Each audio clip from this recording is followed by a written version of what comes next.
Quick video here to show you how to change the brake pads on the Dyisland brakes.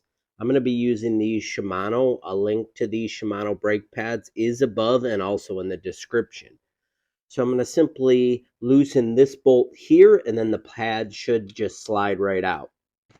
Using 2mm hex.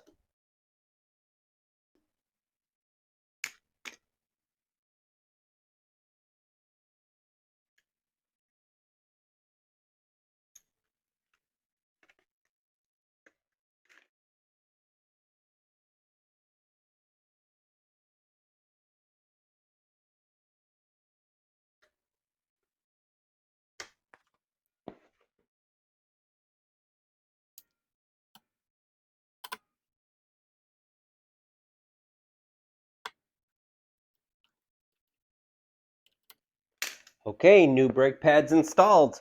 Thanks for watching.